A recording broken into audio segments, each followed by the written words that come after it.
livre para todos os públicos.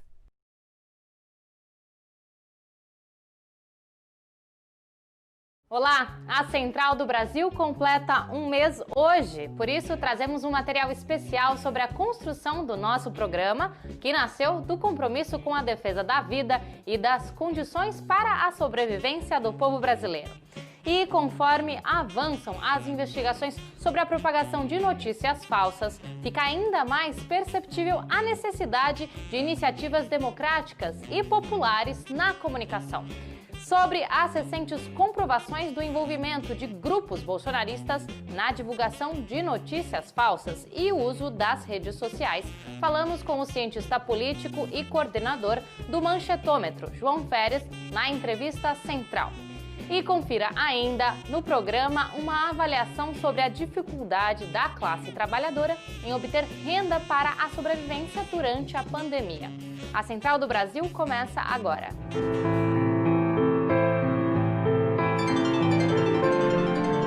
Central do Brasil.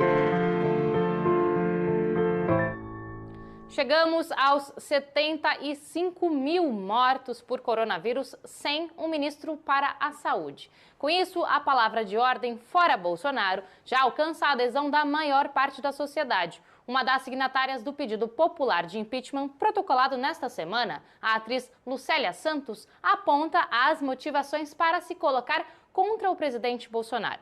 É hora do embarque imediato. Embarque imediato. Eu nunca apoiei, nem nunca apoiaria Bolsonaro. Na medida em que o Bolsonaro ganhou, nós já devíamos esperar por todos os desmandos e por todas as coisas que ele vem fazendo. Trata-se de um fascista.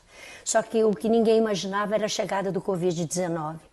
E essa situação do Brasil atualmente, principalmente os povos mais vulneráveis, que são os povos originários, os indígenas, os quilombolas, os povos da floresta, do cerrado, estão sofrendo e morrendo por falta de cuidados e por pura determinação do governo em não ajudá-los. Fora Bolsonaro. Nas cidades, o problema da crise sanitária está sendo agravado pelo alto índice de desocupação da classe trabalhadora e as dificuldades para pagar as contas. A situação ficou ainda mais difícil com o decreto de Bolsonaro, que tornou lei e ampliou o prazo da medida que permite a redução das jornadas e salários e a suspensão de contratos de trabalho. Com isso, a redução na renda do trabalhador brasileiro pode chegar a mais de 40%. Vamos acompanhar os detalhes na reportagem de Camila Piacese. O Brasil, pela primeira vez, tem menos de 50% dos trabalhadores ocupados, segundo dados da Pesquisa Nacional por Amostra de Domicílios, o PNAD. A taxa de desemprego, desde o golpe contra a presidenta Dilma, só eleva. E nessa terça-feira, o presidente da República, Jair Bolsonaro, publicou o decreto que prevê a redução da jornada de trabalho e salário em até 70% e a suspensão de contrato por mais 30 dias. Sabrina Souza perdeu o emprego recentemente e está com dificuldades em arrumar outro. Eu fiquei desempregada recentemente, eu trabalhava numa pastelaria e eles tiveram que demitir metade das pessoas. E eu vim aqui hoje tentar arrumar um emprego, trouxe meu currículo, mas não está tendo vaga e por enquanto é isso. Segundo dados do governo federal, 12 milhões de brasileiros sofreram diminuição salarial ou suspensão do contrato de trabalho desde a edição da MP, em março. A medida transforma em lei o Programa Emergencial de Manutenção do Emprego e da Renda, com o objetivo de evitar o desemprego durante a crise econômica e sanitária provocada pela pandemia. Mas, para a diretora técnica adjunta do DIEESE, Patrícia Palatietti, o efeito é justamente o ao contrário. A redução dos salários com consequente perda da renda das famílias impactam direta e negativamente a economia. Sem renda não há consumo, sem consumo não há produção e não há emprego. E também impacta negativamente na arrecadação. Para o presidente da Central dos Trabalhadores e Trabalhadoras do Brasil, Adilson Araújo, a luta continua, mas agora é em torno da medida provisória 927, que também atinge em cheio os direitos dos trabalhadores brasileiros. O gabinete do ódio do governo Bolsonaro tenta emplacar na 927 tudo aquilo que o governo não alcançou na medida provisória 936, bem como na 905. Então, eles querem, de alguma forma, trabalhar para instituir a possibilidade das empresas ter o direito de subtrair férias, de não ter nenhum tipo de fiscalização. No campo, para quem trabalha com a agricultura familiar, a situação também não apresenta melhoras. Mais uma vez, a Câmara dos Deputados adiou a votação do projeto de lei que prevê medidas emergenciais para trabalhadoras e trabalhadores rurais durante a pandemia. A próxima parada é a cultural. No dia em que completamos um mês de lançamento, trazemos uma recomendação musical e bem brasileira. Quem indica é o professor Caetano de Carli. Parada Cultural. Bom, a dica cultural de hoje está vindo aqui de Pernambuco e, como não podia deixar de ser, nesse São João, Santo Antônio, São Pedro, toda a festa junina, a gente passou em casa, né, no isolamento, vendo uma live ou outra, falando com o povo no celular, mas ficou aquele gostinho de quero mais, né? Então, a gente sentiu falta aí de dançar um forrozinho, de encontrar o pessoal, de soltar uns fogos, né, de ficar ali ao redor daquela fogueira. E aí esse gostinho de quero mais, ele permanece. Então, pensando nisso, é que a gente dá uma recomendação para todo mundo, que é um disco de uma banda daqui de Pernambuco chamada Fim de Feira. E o nome desse disco é A Revolução dos Pebas. É um forrozinho bem bom, tá? Que mistura poesia também, muita mística, e eu acho que vocês vão gostar. A cultura do povo brasileiro é um dos temas que fazemos questão de trazer aqui na rede de comunicação dos movimentos populares. Você aí na sua casa está gostando dos nossos conteúdos?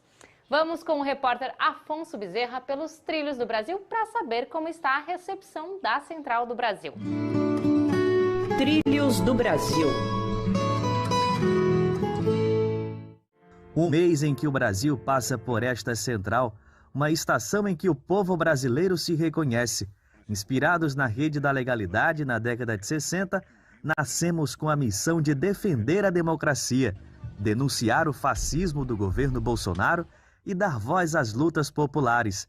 O nosso conteúdo é guiado pela luta de uma ampla força política, unindo movimentos da Frente Brasil Popular e Frente Povo Sem Medo.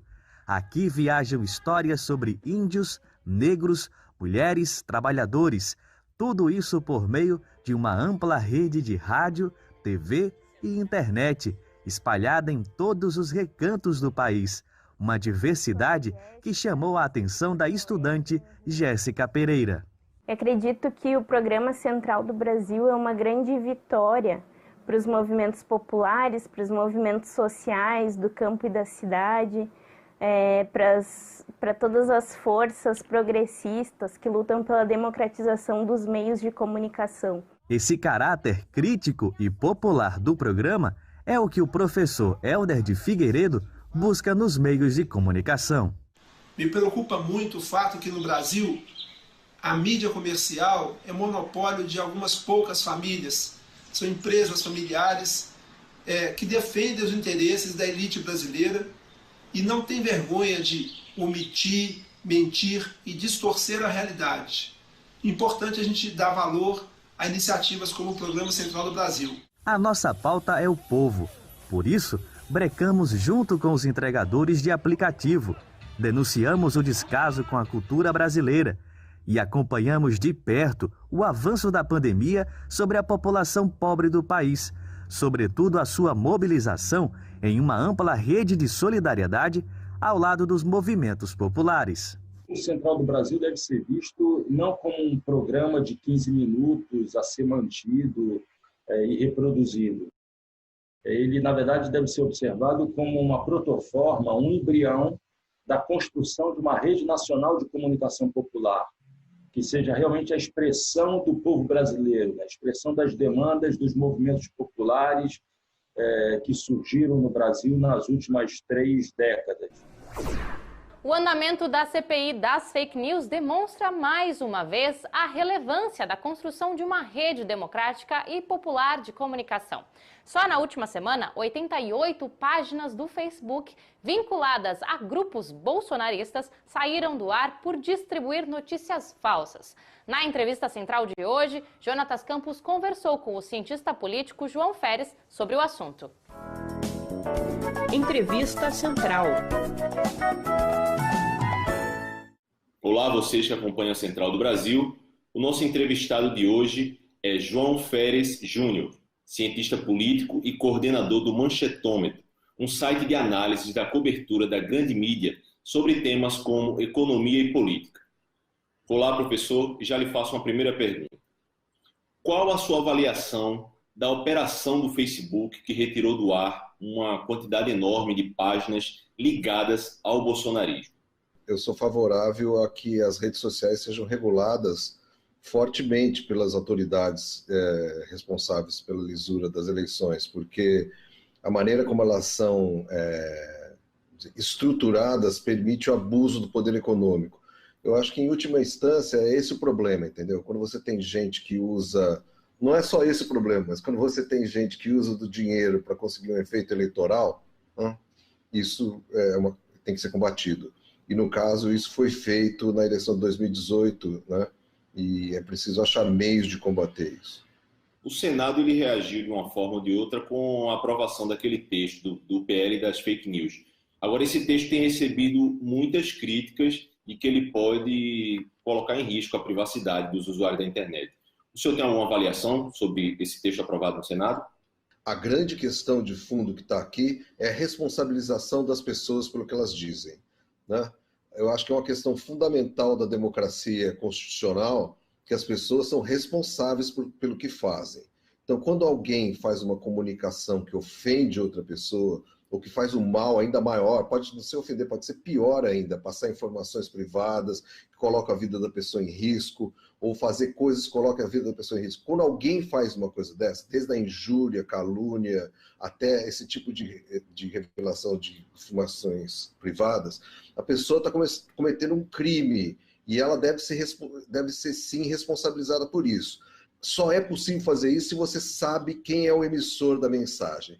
Então, assim, defender o anonimato da emissão de mensagens, para mim, é a coisa mais absurda que existe. Professor, a pandemia, a saída de Moro e alguns outros assuntos têm desgastado o Bolsonaro nas redes sociais, que é o seu principal palco, né? Qual o quadro para Bolsonaro nas redes sociais? É claro que o Bolsonaro sofreu vários chacoalhões aí, inclusive no âmbito da opinião pública, mas ele continua com uma operação muito forte nas redes sociais. Eu sei que grande parte dos compartilhamentos, grande parte não mais, uma boa parte dos compartilhamentos das páginas de direita que apoiam o Bolsonaro é feito por robôs, eles não são orgânicos, né? Mas mesmo assim, eles têm uma presença muito forte. Professor, você fala então que, de uma forma ou de outra, a base bolsonarista acaba se mantendo nas redes sociais. E eu lhe pergunto, existem novos eleitores bolsonaristas, digamos, entrando em suas redes? As últimas pesquisas de opinião que eu tenho visto apontam para um certo realinhamento eleitoral, como se chama na literatura especializada. Ou seja, que o Bolsonaro, de fato, como a gente disse aqui, perdeu apoiadores, mas ao mesmo tempo ganhou também. Então, eu acho que você vê o Sul e o Sudeste que votaram em peso no Bolsonaro, hoje em dia eles estão baixo do nível de apoio, né, quando você vê a porcentagem de apoio.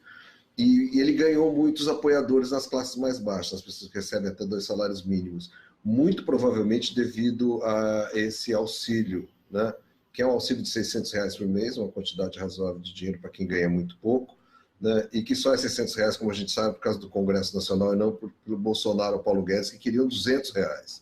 Mas isso as pessoas não sabem. Então, enquanto perdurar o auxílio, ou mesmo depois que ele parar, assim, eu acho que teve um efeito sobre o eleitorado. O programa de número 23 da Central do Brasil termina aqui. A gente agradece a sua audiência ao longo deste um mês que estamos no ar. E convidamos você a participar ativamente da construção deste programa, que é a expressão do povo brasileiro que luta por um país democrático e popular. Envie as suas opiniões e sugestões para o nosso WhatsApp. O telefone é 011 930 81 3336. A gente volta amanhã.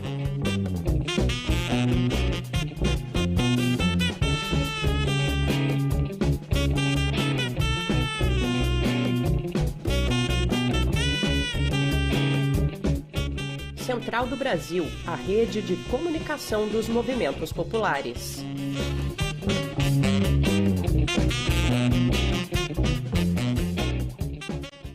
Quem é membro do